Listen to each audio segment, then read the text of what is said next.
first and 0% later. And we also have optimization starting today, and we'll have another talk about adversarial examples. Okay, thanks. So this is lecture 3 on generalization, and the fourth one, the final one, will be given by Peter after lunch. Let me remind you of this picture, which I think is useful. Once again, we have a question of when is it a good idea, or when is it okay to minimize empirical loss if what we care about is out-of-sample loss, the expected loss. So in order to understand this, we introduce the notion of an empirical process. And the way to think about this is on the x-axis you have all functions. You have a fixed distribution P, and so the blue curve is a cartoon of out-of-sample performance of all these functions, or the expected value of each of these functions. But what we have is empirical data, and so we have an empirical evaluation for each of these functions. That's what we can measure. And loosely speaking, that's some kind of curve like that, a red curve. That's a sample path as you go through all the functions. And for any fixed function, the mean is 0. But with any realization, you don't get exactly the mean, you get something. And if you take all possible functions, then the picture can be misleading. The empirical picture can be misleading, and in particular, you might end up choosing an empirical minimizer that completely fits the data if the class is too large. But that's a overly biased estimate, and the actual expected value is very high, and you just got unlucky or lucky, depending on your point of view. Okay. So once you decide on some set G, which is not really showing here, it's a smaller set of functions. For this smaller set of functions, you hope that the fluctuations of empirical and expected quantities are controlled. And so that supremum over a class of functions is the largest deviation between the blue and the red curve. That's a random quantity, and we're trying to understand that random supremum. That's the supremum of the empirical process.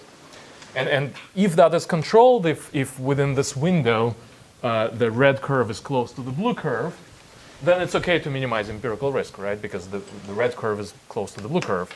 So then it would make sense to minimize over the red curve. That's the empirical fit to data. And then for that, the value on the blue curve is also small. That's kind of a cartoon way of thinking about the uniform convergence.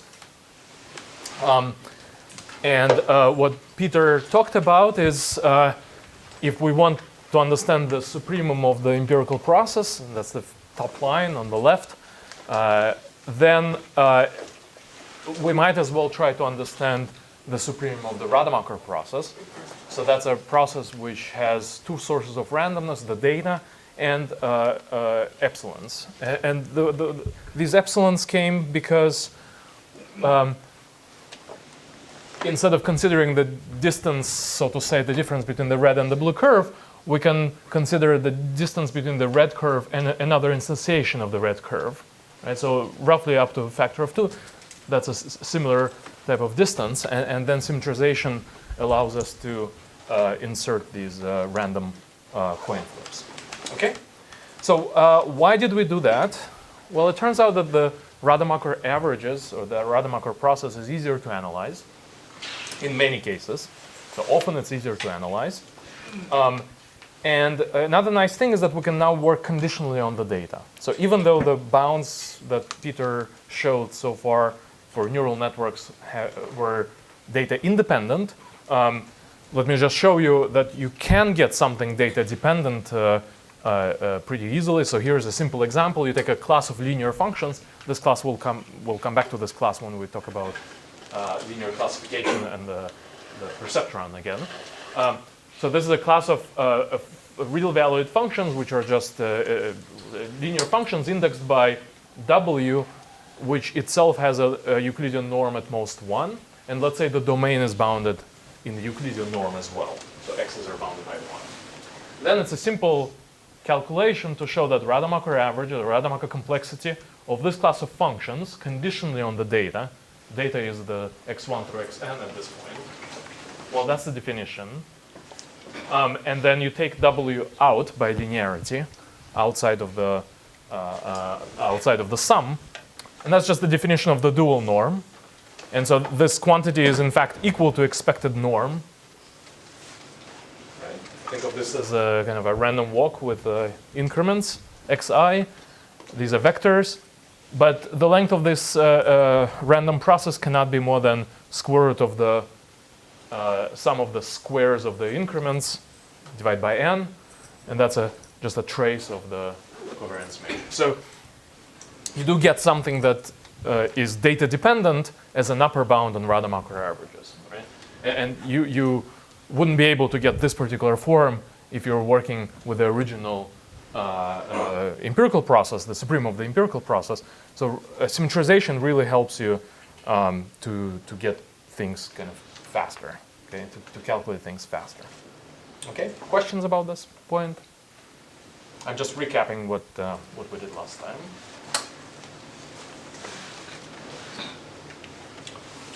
Okay, so now we turn to classification. So far, Peter talked about uniform laws of large numbers in an abstract setup. Now we're going to turn to actually classification, and we will go through a few classical results on the VC dimension of the growth function. These are, in some sense, worst case results, and so it's up to you to decide whether they're applicable or not, but it's worth knowing about these results from the point of view of generalization. Okay, so let me recall that if you had a class of functions from x to plus minus 1, so think of these as classifiers for cats and dogs. The label is plus minus 1, and the loss is the indicator loss, correct or not correct. Then we were able to write this indicator as just 1 minus the product divided by 2, so to say linearizing this form. And then it's easy to see that the expected supreme of the Rademacher process over the loss class, so that's L composed with F, well, we can just get rid of the L. Okay, so this indicator loss disappears because it has this form. So that's nice. And now the question is, how do we understand this in the classification case? How do we understand the expected supreme of the Rademacher process? As Peter mentioned, we can just think of Rademacher averages of the projection of the class of functions onto the data. So now we're conditioned on the data. x1 through xn are fixed. And now think of the projection of f or restriction of f to the data. Functions in this class f, we don't care what they are. We don't care what their values are outside of this data set. So think of this as really just a projection onto the data, only a restriction to the data set. So that projection is a subset of the hypercube in n dimensions. And we already talked about how if this projection is small, then things are nice. If projection is large, then we can't really do anything. So here are a few examples. This is an example that Peter briefly discussed. Take thresholds on a real line. X maps to indicator x less than alpha. Alpha is on a real line. So what would be the set? As you go through all the functions, that's essentially varying the value of alpha, the value of threshold, and data are now fixed. What kind of signatures, what kind of values on the tuples can you get? Well, you can get all zeros, right? If alpha is to the left or the right of the data set. And then as you vary alpha, you get 1, 0, 0, 0, 0, 1, 1, 0, 0, 0, 0, and so forth, right? So you can only get n plus 1 different values for the projection. And that's what's written here. The size of the projection of this class of thresholds onto fixed data describes a very small portion of the hypercube. The hypercube is 2 to the n vertices, but the projection is relatively small. And so it's clear just from this picture that Rademacher averages are small. And we have Peter mentioned the result that for a finite projection, you always get log size of the projection divided by n square root. And that's the result. Okay? And in particular, Peter talked about the Glivenko-Cantelli theorem about convergence of empirical CDF to the actual CDF. So that gives you a rate of convergence for that problem. Here's another example. Suppose that a class of functions is some class of functions, but it's parameterized by a k-bit vector. So theta is a k-bit parameter.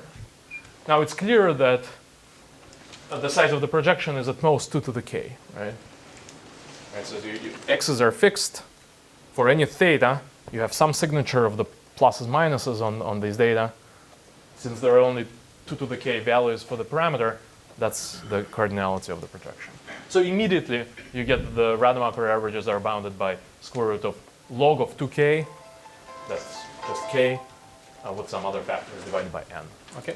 So very simple way to kind of get estimates on Rademacher averages, and it's nice that you can work conditionally on the data. How about in general? You give me a set of classifiers. I guess here we switch to 0, 1 versus minus 1, 1, but it doesn't matter. It's the same thing. The growth function is defined as the maximum size of the projection for any set of data points in your domain. Right? So the question is, how expressive is this class if I get to choose n data points x1 through xn, and you get to measure the size of this projection of the class? Right? How many different signatures of plus minus ones, or in this case 0, 1s, can you realize by your class on the given data? Okay. It's clear that this should be related to learning, because if you can realize any explanation of the signs, then you shouldn't be able to generalize, at least on that set of data points.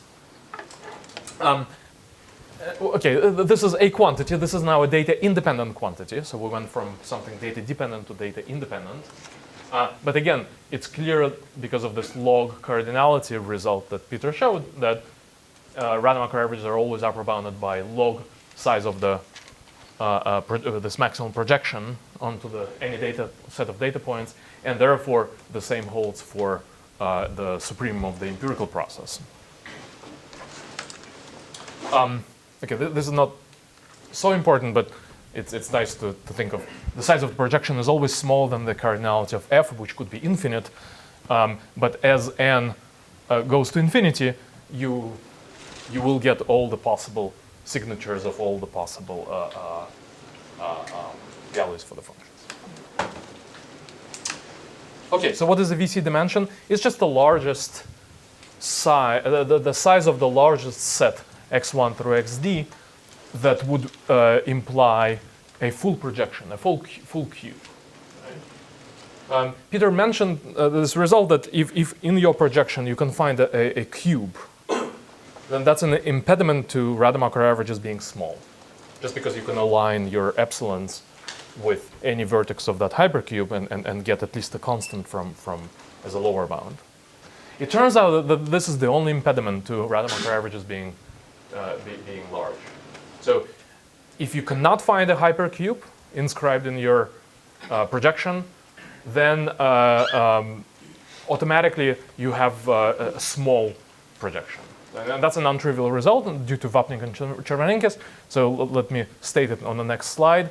At this point, let's just say that VC dimension of f is going to be the maximum d, such that there exists x1 through xd on which the projection is a full projection of size 2 to the d. Okay? You get a full cube. And this non-trivial result of Vapnik-Chervonenkis, also attributed to Sauer and Schellach, says that if the VC dimension is no more than d, then the size of the projection grows as the following quantity. And that quantity is better understood as having a polynomial behavior as n to the d type of behavior whenever n is larger than d. So here's an interesting dichotomy that before n crosses d, you have full cube, or you could get a full cube for your x1 through xd. But now, as n crosses the VC dimension, you only have a polynomially large size of the subset of the hypercube. Okay? So it grows from exponential, the whole cube, to just a very small part, which is a polynomial size. And that's an untrivial result, kind of a magical result that gave rise to this VC theory and so forth. Okay. So here it is. VC dimension d is a single integer summary for the growth function. And again, it's a full cube until you cross d, and then it's just polynomial.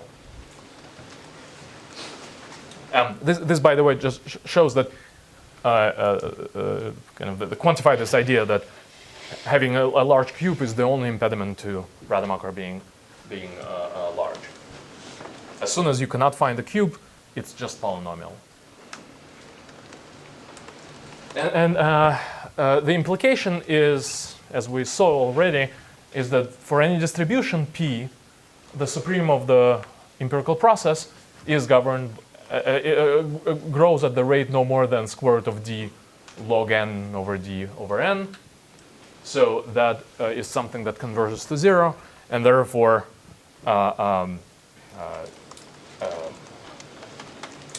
you have uniform convergence. And in fact, this is an if and only if statement. So if you're studying uniform convergence with respect to arbitrary distributions, then finiteness of the VC dimension is necessary and sufficient for uniform convergence, for the supreme of the empirical process to converge to 0. And kind of the big elephant in this room is that supreme over P, right? So if you know nothing about the distribution, then this is kind of the right quantity. It's unavoidable quantity. The VC dimension is an unavoidable quantity. But in fact, we often have other assumptions. And so in a particular situation, this VC dimension might be a very loose quantity. Okay? Think of this as just an upper bound on Rademacher averages, which tightly govern the behavior of the expected supreme of the empirical process. Okay? Good. Questions? Okay. So think of VC dimension as just a kind of a nice and quick, often quick way of getting a result about expressiveness of the class of functions. So for instance, there's a useful result of Goldberg and Jerem. This is what, 93? 92? Maybe 94. 94, okay. So if a class of functions is parameterized by some parameter theta that lives in the p-dimensional space, I guess that should be, so x should be d probably. So for each point x, suppose that the map from theta to evaluate the function, given the set of parameters, that map can be computed using arithmetic operations, comparison. Then the VC dimension of the class is no more than 4 times the, what is this? So P is the dimensionality, and T is the number of operations of this type. So as long as you have finite computational resources in this sense, you can't really go beyond a finite VC class. This is a useful result from which other results can be derived, in particular VC dimensions for neural networks. Any questions about this? So the X dimensionality doesn't play? So dimensionality of X. I mean, it's implicitly. You can actually think of it as a separate computation tree for every X. you do some sort of arithmetic computation to work out what f of x is for a given theta. It's important that the theta is a p-dimensional real. Gotcha. I guess what I'm saying is that n doesn't directly play a role. Probably t itself has some dependence on n. No, you can think of the Rm as just being an abstract space X, and for every element of that space, you may have a separate computation tree. I think what you're saying, T probably contains, right? Because it might contain dimensionality of X. That's not true. I think the case is that for every X, there's a separate computation tree, and what's important is the depth of that tree. That's T, right? The maximum depth across all X's. That is not consistent with what's written here, but sure. It is. Suppose that for each X, the map from theta to fx comma theta can be computed in this way. Okay. That's exactly what it says. Okay. I'm defending that. Still, okay, sure. Okay, it's just a mapping. Okay. If X is m-dimensional, m is very large, Yeah, then that tree might be then that tree might be longer for bigger X, whatever it is, right? So implicitly, because you're allowed a separate tree for every X. sure. So you could have an uncountably infinite number of those, but it's still the result. That's okay. Yes. What we should think of VC intuitively, VC dimension? Intuitively. Yeah. Well, it's a so there are different ways to think about this. One way is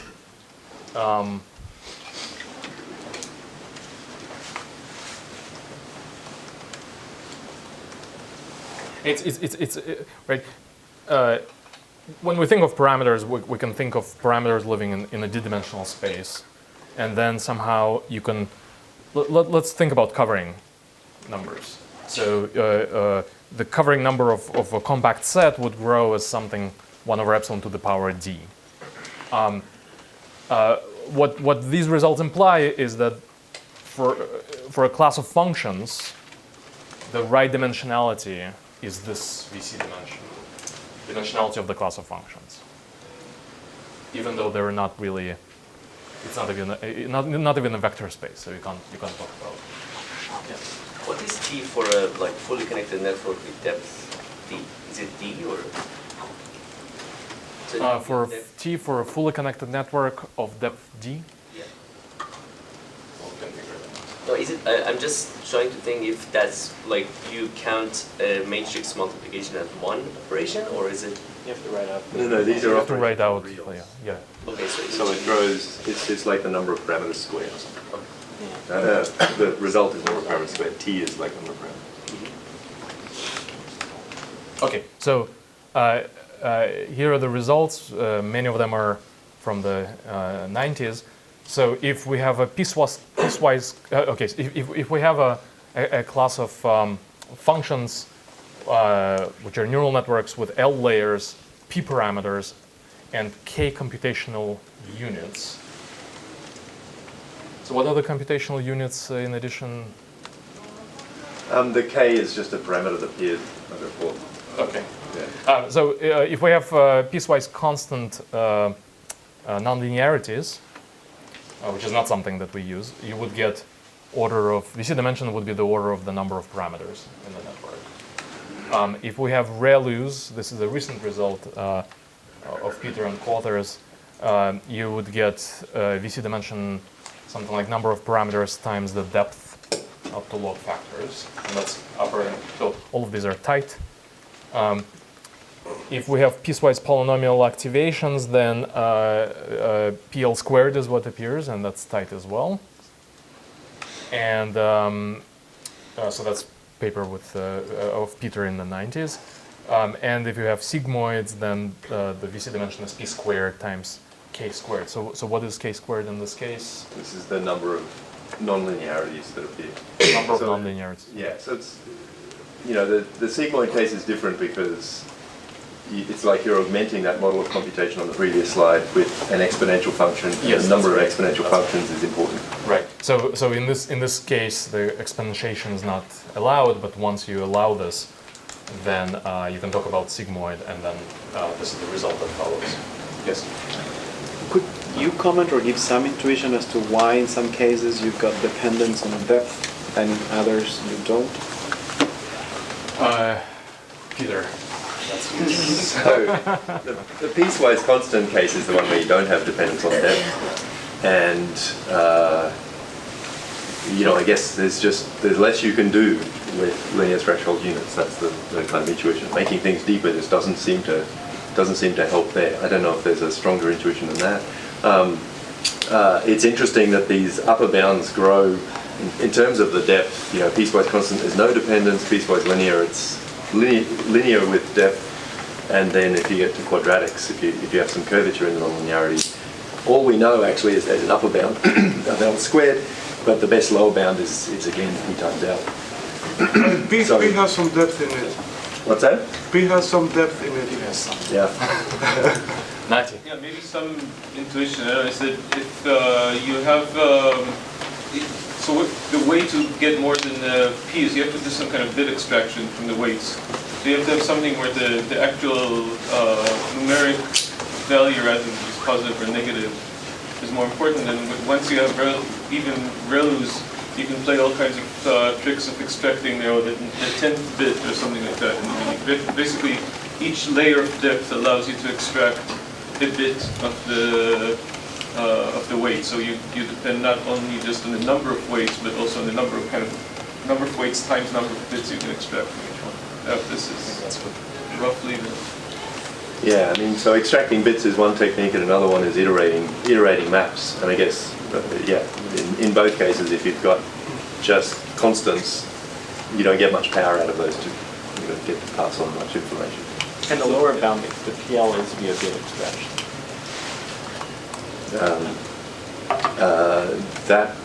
Yes, that's right. So just to get my intuition straight, so in cases where L doesn't appear, the number of layers, so there's no sort of separation between L and L plus 1, or there's no depth, right? So deep and shallow do the same thing. If all you're looking at is number of parameters, then you can find cases where the VC dimension grows at least as the number of parameters, and you always have an upper bound that's more than proportional with the parameter, ignoring log factors. But are you saying that the representational power is the same, or are you saying that the VC dimension is the same? This is a VC dimension. Yeah, okay. You're not saying that the representation power, like the first case where you don't see the depth dependence, is the same for shallow and deep? If representation power means VC dim, then yes. But I don't know no. what it means Like what functions you can represent? Like what Matos was talking about. Right. So I mean, if you're thinking about kind of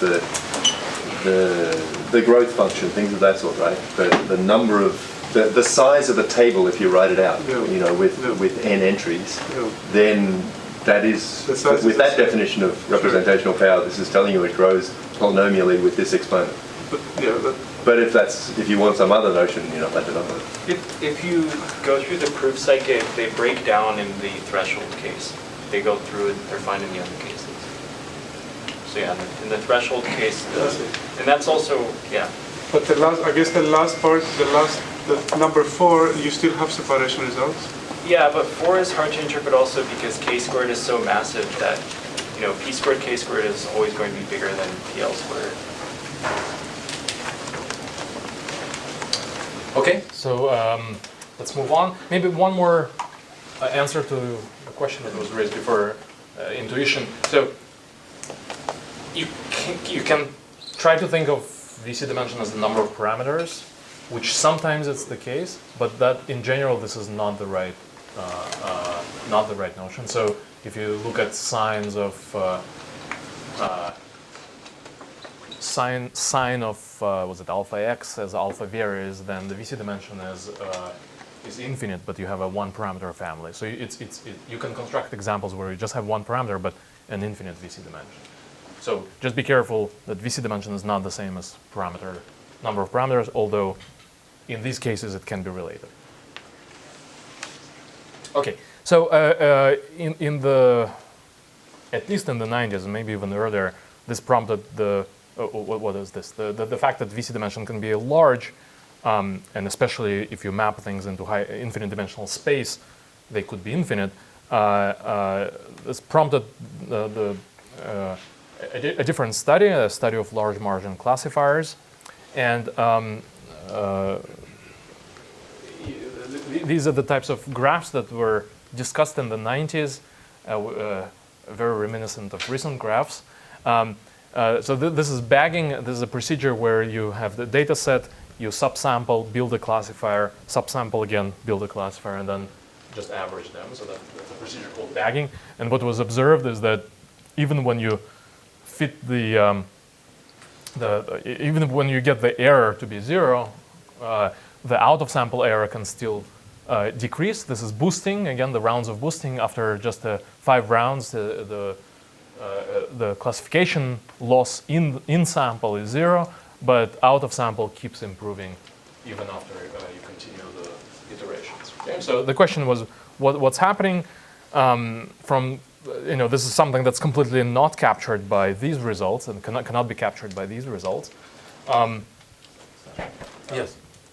You also know that you can just randomly project all the margin-based bounds into a lower dimension while preserving approximately the margin. Okay. Right, so you might as well express the same explanations that were both based on margin and using this image, like the same bounds. Like the margin doesn't buy you anything that you cannot already get from this dimension. Just by projecting the whole problem, by embedding it in a different space, where in a low-dimensional space. So I'm not quite following what you're saying, but let me do the explanation, and we'll come back to your question. What was noticed in these situations is that the margin does increase, and margin is something that I will define on the next slide. Margin is something that does increase as you continue the iterations. And so this was proposed as a possible explanation in these works. Let me just go through a few more snapshots. This is from '97. It's a very similar plot with neural nets, where you have a number, you increase the number of hidden nodes, the size of the neural network, and the out of sample performance keeps dropping and doesn't go up. And of course, these are the kind of the more recent realizations of the same phenomenon, where the error decreases or doesn't go up as you continue increasing the size of the neural network. Right? These are the kind of the final points after you've trained the neural network for different sizes of the neural network. So the training procedure matters for these plots? Nati. Sorry, what was the question? Does the training procedure matter for this plot? I mean, it's SGD, but I don't know how sensitive this is. So this is actually not SGD. This is with the batch conjugate gradient. I assume that's what you expected there. It's from batch conjugate gradient descent. I mean, it matters in the sense you get slightly different. But overall shape is the same. As long as you optimize to convergence, and even if you do early. So okay. So experiment, but the main thoughts are with batch conjugate gradient descent. We also tried batch conjugate gradient descent with early stopping, and like optimal early stopping, and stochastic gradient descent convergence without early stopping. And the differences between them are minimal. Like you'd see the same. Like if you saw all three of them together, you can start telling the differences and saying, oh, here it's a bit more this and here it's a bit more that. But if just saw each one of them individually, you wouldn't be able to tell which is which. I guess what I'm asking is like if you like if but you have is Benham here? He's maybe Yes. better qualified to answer these questions. Yeah, I think these plots are for SGD, but as you said, they're similar. Like it doesn't matter if you look at full gradient descent, with momentum, without momentum, or like more complex algorithms. They all like show similar. And we didn't try to contact these authors. But we could ask them as well. Okay, so the kind of a possible explanation for the phenomenon that was observed in the 90s was proposed as follows. So in practice, of course, we compute a real valued function, f, and then we take the sign as the classification, right? So you train a neural network that gives you a real value, and then you take the sign plus or minus 1.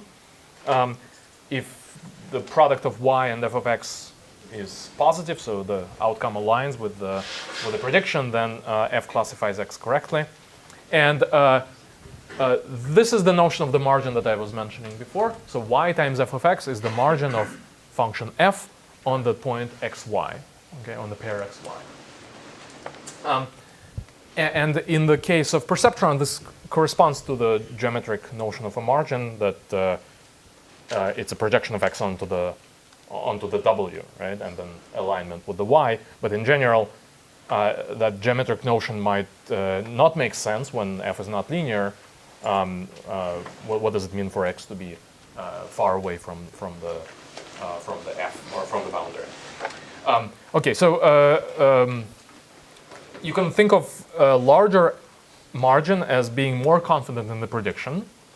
And in order to have a large margin, you might choose a loss which encourages large margin. And so one way to rewrite the square loss is, I guess, just to multiply inside, to multiply the both terms by y. So you get 1 minus yi f of xi, right? So that's the same thing as the square loss. And so both of these are functions of the product yi f of xi. Right? So you can in general think of this as a phi of yi f of xi, which is the sum of the phis of yi f of xi.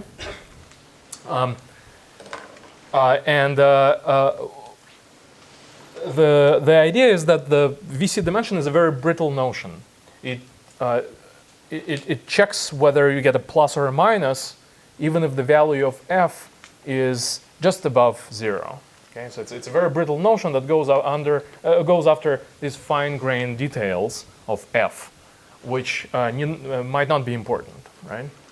And so the question is, can one get something that's based on the complexity of f rather than the complexity of the sign signatures of f on the data? Okay, that's the question. So if you recall from a previous lecture, if the loss function is Lipschitz, one Lipschitz, then we were able to relate the supreme of the empirical, supreme of the Rademacher process over the loss class, so this is loss composed with f, to the original without the loss function, so we erased the loss function. This is the contraction property. And we could apply this type of thinking to an indicator loss, to the 0,1 loss, just by writing the loss as 1 minus y prime over 2, right? That's the way we did this before. But then what do we get? We get that the supreme of the Rademacher process over L composed with sine of f is bounded by the Rademacher averages of the sine of f. So we haven't gotten to f itself. We only gotten to the sine of f. And once you're here, you're kind of stuck with the VC dimension analysis. And this is a quantity that really goes after these potentially minuscule details of f. So if, for instance, if the class of functions f is very close to 0 but goes just above, just below, the signs are still complicated, but the real values are not complicated, right? The expressiveness of that class is in terms of real values is very small. So what we want is actually we want to end up with the Rademacher averages over the class f itself rather than sine of f. That's the idea. And to do that, we go through the route of surrogate loss. So as a function of y times f of x, you can think of y f of x, this product, this is 0. The indicator loss looks like that. That's the indicator of a mistake. If f times y is less than 0, you pay 1. Otherwise, you pay 0. And a surrogate is anything that dominates the step function. So that's called the surrogate loss. And there are different versions of the surrogate loss. You can think of the exponential that I mentioned before here, e to the minus the product. Or you can think of this ramp function that's in red. So that's just a ramp that interpolates from 0 to 1 at the slope of 1 over gamma. And the square loss is also a surrogate, although it's a weird type of surrogate where it is like that, right? So you start paying, with this surrogate, you start paying even if you're classified correctly, and the loss function is trying to pin you down at the exact value of the y variable rather than just be correct in terms of classification. Okay, but these are all surrogates. And the surrogate that we'll consider now is this ramp, the red one, the ramp. Okay, so that's the definition of that ramp. And the nice thing about that ramp is that it's sandwiched between the original indicator loss and the what's called the margin loss. It's the proportion of, well, it's 1 if you didn't classify confidently enough, if you didn't give out a confident enough answer. So if y times f of x is less than gamma, you pay 1. And that's written here. So the sandwiching between the original indicator loss, this is the ramp loss, and this is the margin loss. From that, we can conclude that the probability, the expected value, this is the notation from empirical process theory, this is the operator. So it's the expected indicator for the out-of-sample performance of f is upper bounded by expected surrogate performance of f.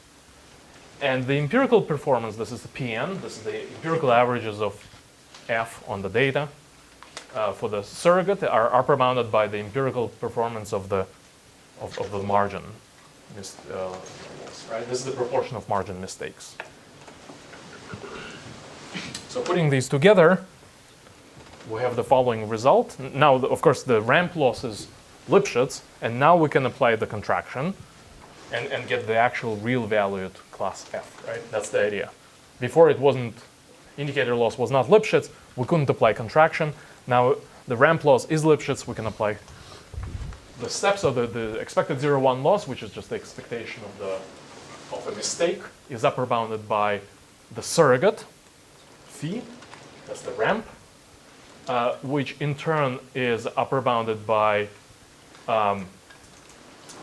the empirical phi, empirical phi plus the contraction. Now, this is the Lipschitz constant of that loss, which is 1 over gamma times Rademacher averages of the class F.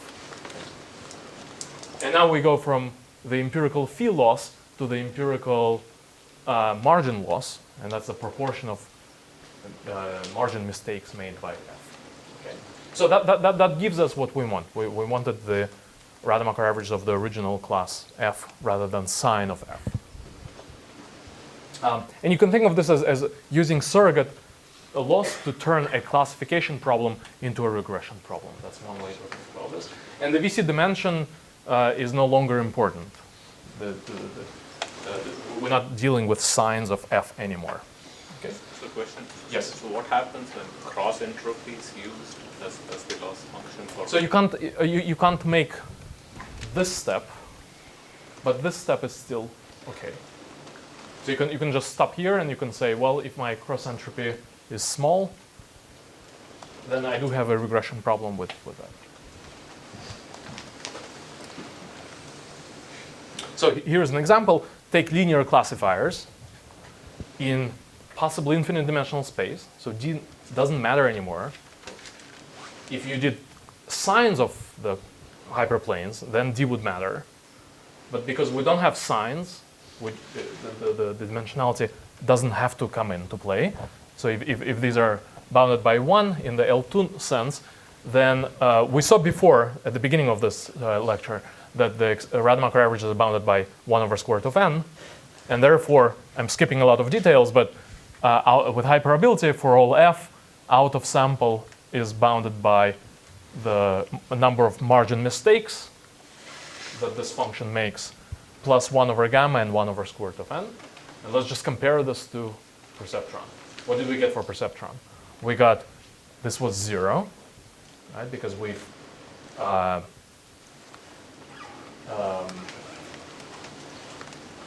that's not true. So So, well, okay, not that this was 0, but we had 0 here, and we just had out of sample is bounded by 1 over gamma squared times 1 over n. So it was the square of this rate.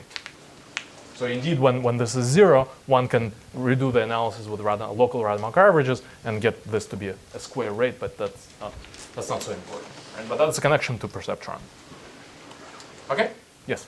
So just to clarify my comment that this assumption that you're making on the margin is basically equivalent to by assuming that the data is low dimensional. You can look at the class of functions which are implementable by having this level of margin. We know that you can just use random projection on that space, which will project your space to roughly on the order of 1 over gamma And then squared. the ambient dimension doesn't matter. That's what they were saying. Yeah, basically then you'll get a low dimensional space which realizes the same That's right. function. So That's right. you could then use VC dimension in that space.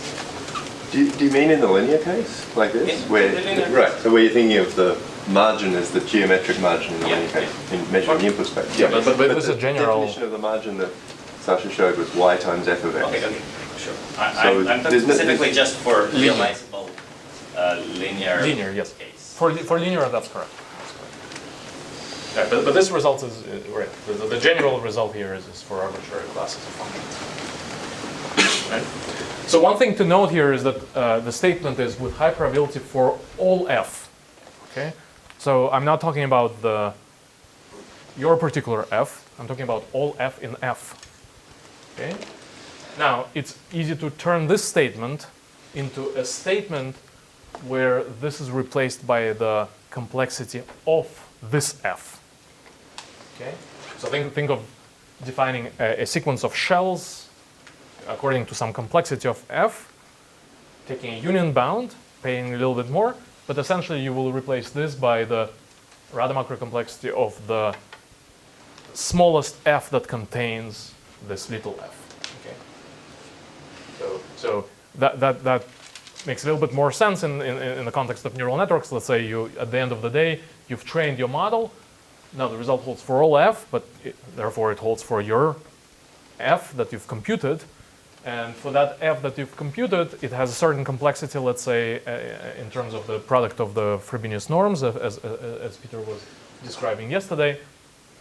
And that is the complexity that will appear here, right? For that function that you've computed. So just keep in mind that this result can be easily converted, although we didn't write it down. Okay. Now, these are somehow a posteriori notions of generalization bounds, where after the fact you can compute this and say, well, this is actually small and this is small, therefore the expected error is small. This is not showing that the 0,1 loss minus the base is small, right? This particular statement that yesterday I described the two types of results, and this is the second one that you might hope to get.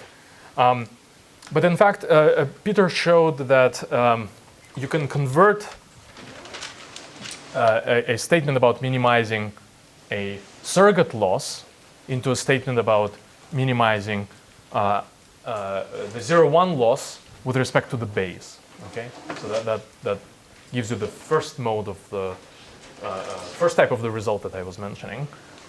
So if you ensure that your algorithm minimizes the difference between the expected phi loss, so that's I guess we didn't define it, but it's just expected phi loss of y f of x, and difference with respect to the base, which is defined with respect to phi, is small, then there is a transformation psi that relates our target goal of getting a small excess loss with respect to the 0,1 loss back to that one. I feel like that was a complicated explanation, but so the paper is by Peter, Michael Jordan, and John McAuliffe. Read further. Any questions about this? What is the property of the transformation? What is the property? It has a certain closed form that you can find in the paper. So it's just defined in terms of the surrogate loss. Some function transformation of the surrogate loss. And you know, in the convex case, if you do something sensible, so have the gradient defined at 0 and pointing the right way, then this inequality is actually gives you something in the sense that driving the right-hand side to 0 means that the thing inside the side is going to 0. So I guess that's called calibration, that if you do something on the surrogate loss, it gives you a guarantee that you're also doing something sensible in the 0-1 loss. Okay, so let's wrap up here. A classification problem becomes a regression problem if we use a loss function, a surrogate loss function that doesn't vary too quickly. We replace the indicator loss with that surrogate. For regression, the complexity of a neural network is controlled by the size of the parameters, not necessarily by the number of the parameters. So that's a difference between the VC dimension analysis of the neural network and norm-based analysis. So now you can invoke all the, in this result, now you can invoke all the results that Peter talked about the size of the complexity of the neural networks in terms of products of various norms of the layers. Okay.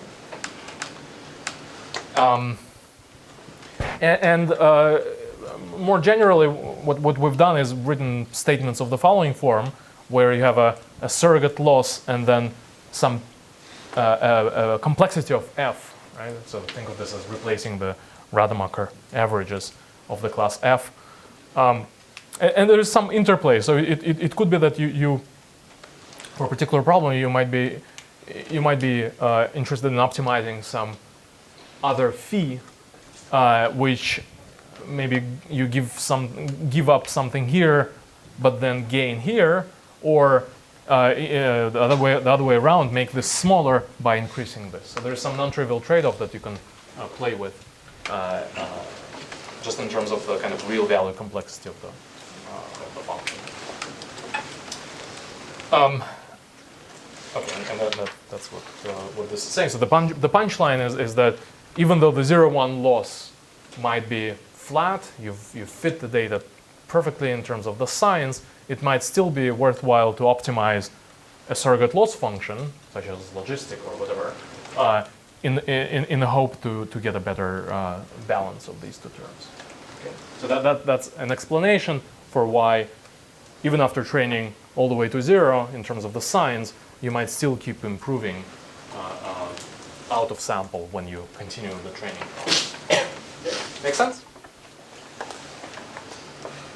Peter, do you want to add anything?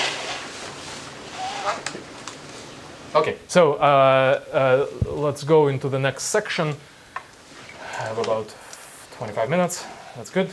So in the next few sections, we'll go back to this object. This is the expected out-of-sample loss of our trained model minus the empirical loss, the resubstitution loss of our model on the same data on which it was trained. And what we will show is that this expected difference can be made small if we know something about the algorithm f hat n. Not necessarily choosing a ERM out of some class, but some other properties of an algorithm. So this portion of the lecture is more algorithm-centered rather than thinking about the complexity of the class f. So this quantity is interesting for at least two reasons. So one, as we showed before, if you want to understand the excess expected loss of ERM, that's upper bounded by that quantity exactly. And so that's why we're trying to understand that by removing the hat and going to the supremum of the empirical process. But it can also be written as it can also be used as a kind of a posteriori bound. If we can upper bound that, then expected loss of our solution is upper bounded by the empirical loss, which hopefully a posteriori we observe is small, plus something that is small. So there are two different kind of interpretations for why we want to bound this defect. I'll try to discuss two approaches in the next 25 minutes. These are compression bounds is the first approach, and the algorithmic stability as the second approach. And these are meant just as entry points, kind of sketches for how to get generalization in setups other than uniform convergence. Okay, so let's go through a little bit of a notation. I want to denote a set S by a set of Z1 through Zn as S, and we'll make the dependence of f hat sub n on S explicit for the purposes of proofs. So even though hat already is our notation for the data dependent f, we'll make it explicit by writing it in square brackets. Okay. As before, G is our loss class. That's L composed with f, and we're going to write G hat as the composition of the loss function and our solution. Okay. And again, we'll write G hat n of S to emphasize the dependence on this particular data set. Okay, so what is compression? Suppose that the algorithm doesn't really depend on all the training data.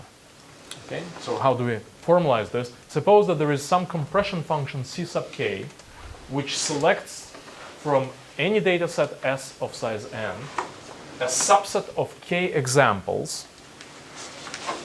Okay, so it's a map from the set to a subset of that set, such that the algorithm, if trained on this data set S, gives the same output, the same function, the same predictor, as if it were trained on k points with that subset of size k. Does that make sense? The definition makes sense? So maybe to keep in mind the following situation where there are pluses here and then minuses here, and you're looking for a rectangle that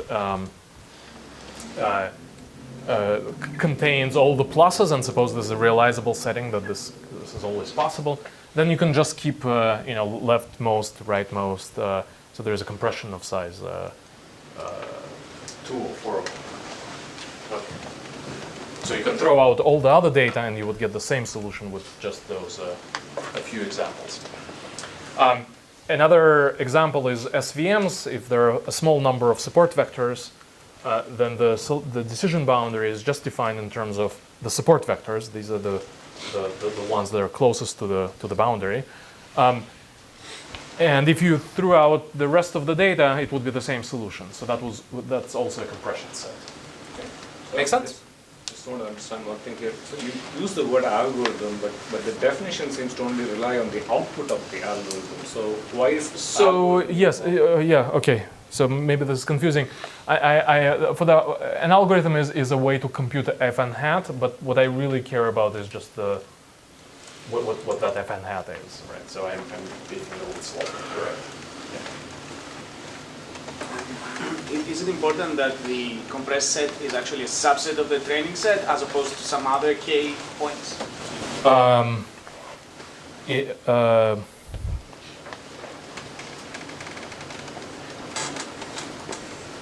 believe it is important. Let's go through the proof and see. Yes. Does k depend on n, or is it fixed? Say fixed for now. Yeah. The bound will involve k and n, and so you should be able to take k all the way to almost n. So, n divided by log n should be as far as you can take this. Good. Other questions? These are good questions. Okay. So what's the idea? That's what we want to bound. The out-of-sample performance of our trained model minus the empirical. Well, that's just the definition with our notation. And I didn't write the set, but let me write it here. This is the definition, right? So the set S here, it's conditionally, we're fixing set S. So conditionally on this, the draw of set S, this is correct, and this is the in sample. So I just wrote out the definition, right? Because it would be the same function with the compressed set. Okay. So this is just by definition of the what it means to have this compression function. And now we're going to remove the dependence on the data, right? But we're going to do it in several steps.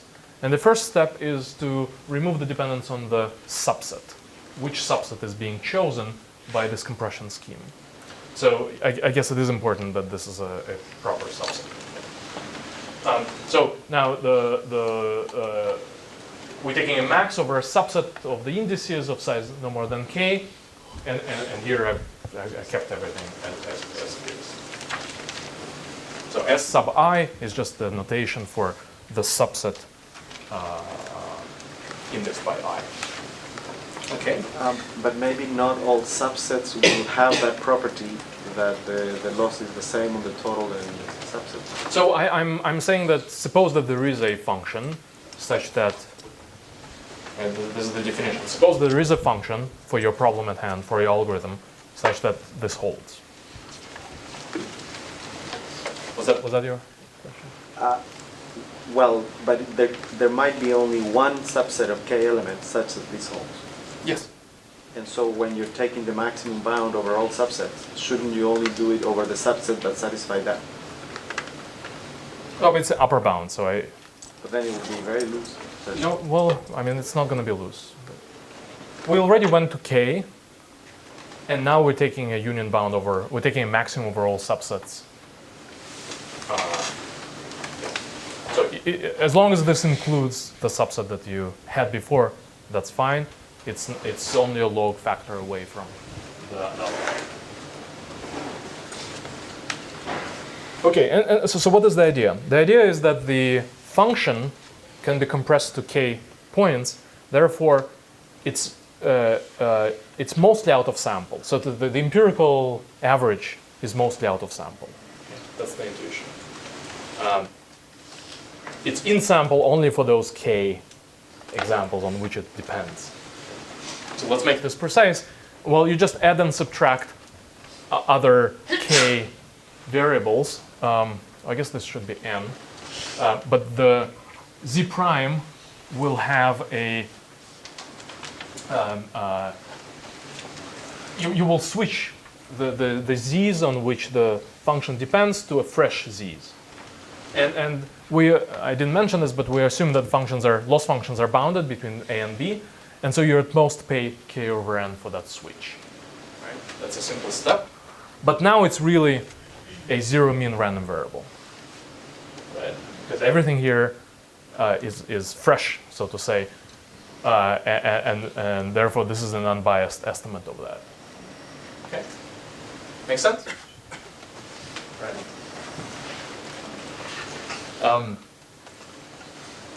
Okay, so it's a maximum over a finite collection of zero mean random variables. In particular, it behaves as b minus a over square root of n. The maximum behaves like a log of the cardinality of that set. The cardinality of that set is n choose k for the choice of a subset of size k, and the bound follows. Right. Questions? It's a very simple elementary argument. So this compression style argument limits the bias. It shows a limit on how biased the algorithm can be to at most square root of k over n. I don't know if anyone had used this for neural networks, but if not, maybe it's worth thinking about this particular approach. It's a different approach, right? We never talked about a ERM or a class of functions from which the algorithm makes the selection. This is a very abstract result that says as long as there is some compression, the bias is bounded. And notice that when when we're working with a VC class of VC dimension k, that's roughly the bound that we've got. And so there is still actually, as far as I know, open questions regarding whether a compression scheme always exists for a class of finite VC dimension.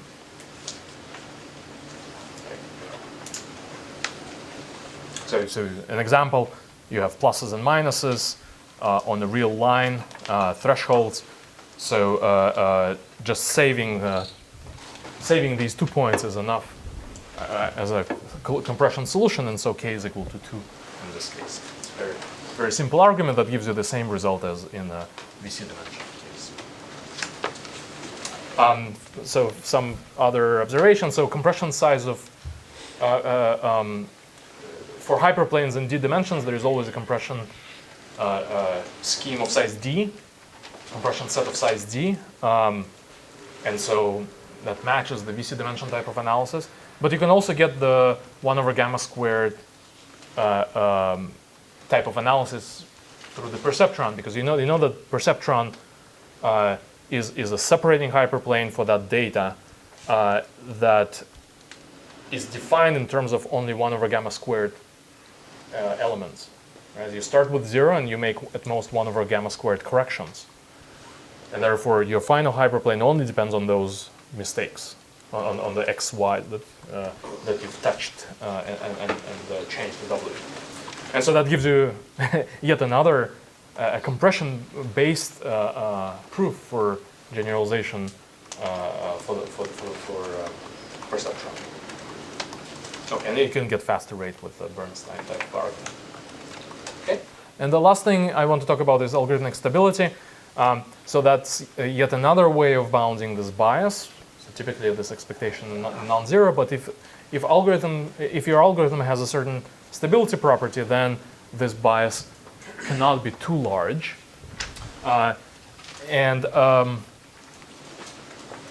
It's very much in parallel to the compression, but a different notion. So compression says that your algorithm only depends on a small subset of size k of the data points.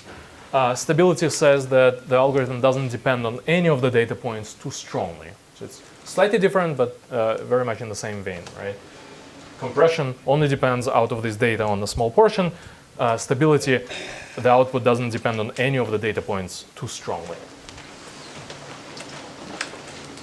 Okay, so this is kind of a standard thing to do. You write out the expectation with respect to the data of the out-of-sample performance. Okay, so it's just writing it out. It's expectation with respect to all the random variables. The function depends on these random variables. That's the training data. And then it's evaluated at fresh point z, right, at a new data point z. That's the out-of-sample performance in expectation of your algorithm.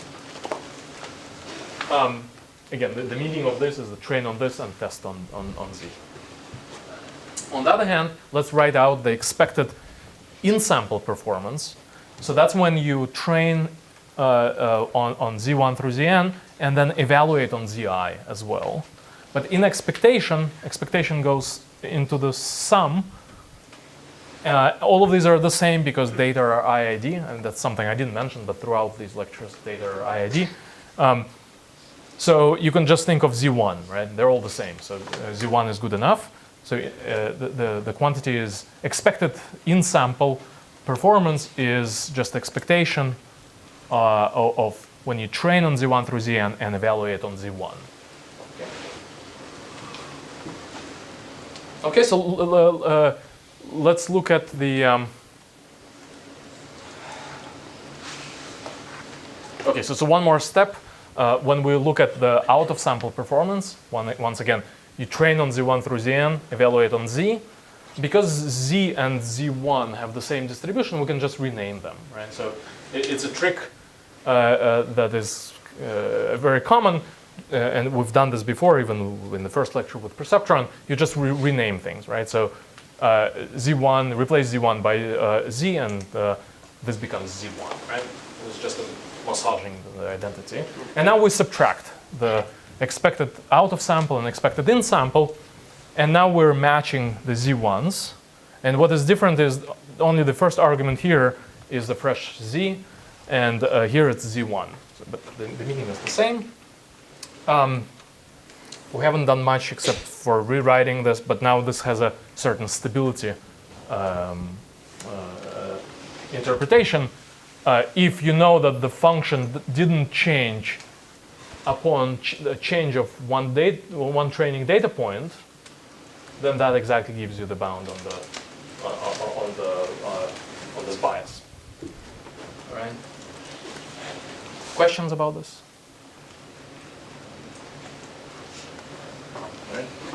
In fact, everything we've written so far is equality. So this type of stability in expectation, this difference in expectation being small, is equivalent to being able to bound the expected performance by its empirical performance. So empirical performance for your algorithm is only indicative of the expected performance in expectation, even only if in expectation this difference is small.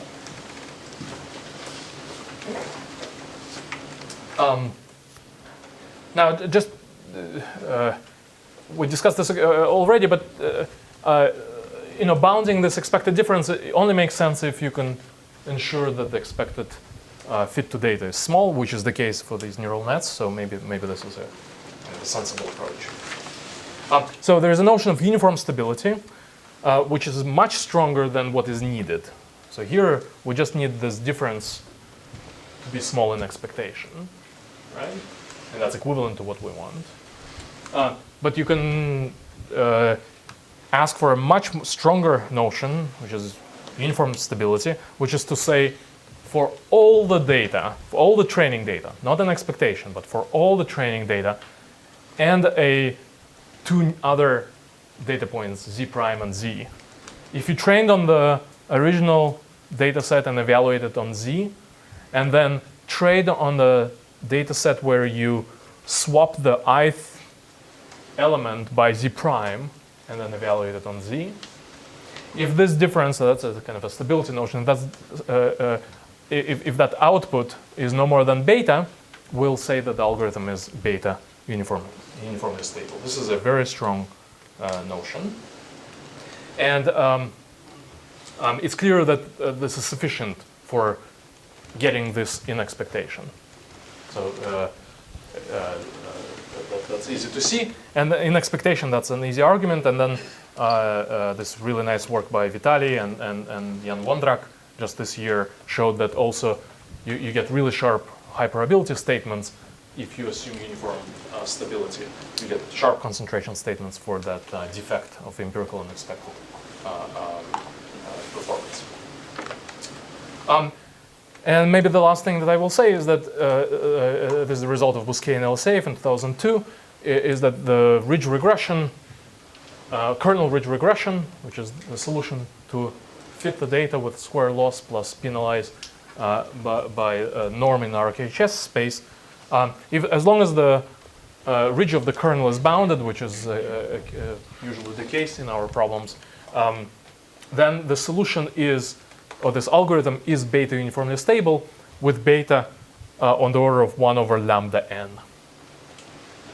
And essentially this is, the intuition for that is you're optimizing a strongly convex objective. Strong convexity comes from this f squared. So you got a bunch of data plus the penalty. And now you're changing one data point here in this data set, replacing it by something else. That shifts the optimization landscape a little bit. It's a convex shape, just a little bit by order of 1 over n.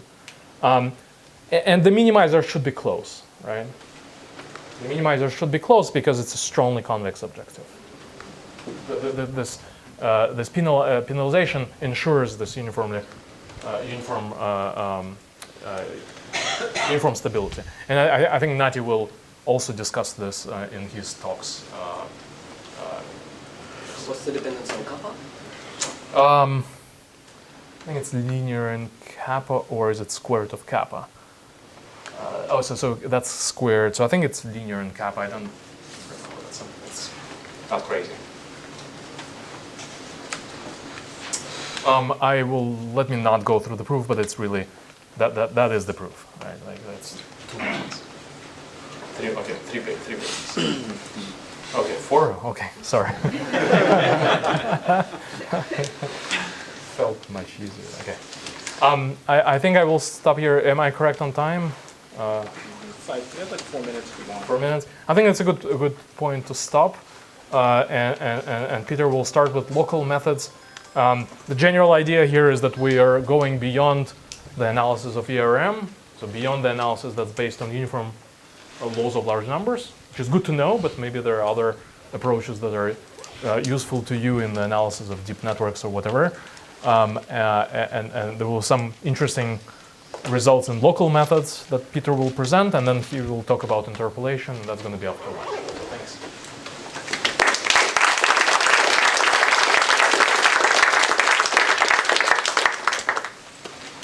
Yes? What about multi-class classification? Are there analogs of margin in that case? Yeah, so there's analysis of a margin, and there's the choice of the loss function becomes interesting, and Peter has worked on that. Which loss functions will drive the misclassification loss, if you minimize the surrogate loss, and so maybe Peter wants to say. Lots of people work on that. So, but yeah, it's much more complicated than the two-class case, where in some sense everything obvious works. But if you can get the expected surrogate loss down to its minimal value, the Bayes value, then that implies you can do well for classification.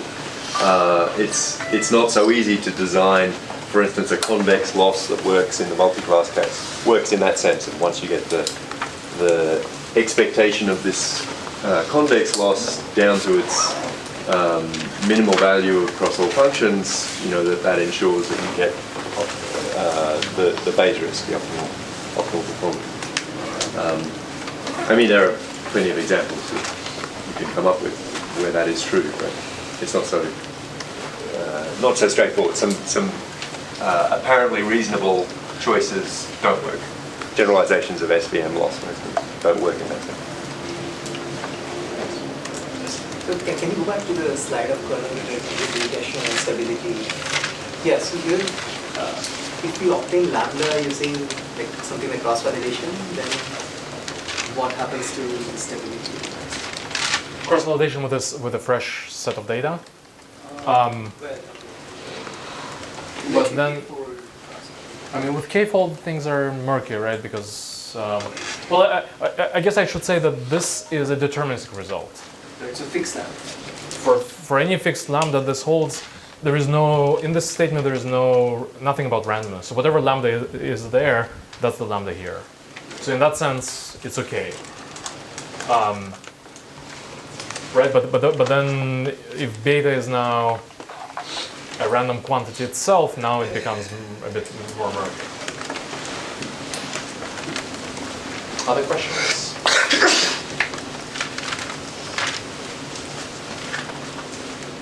Oh, I'm done. It's all Peter now.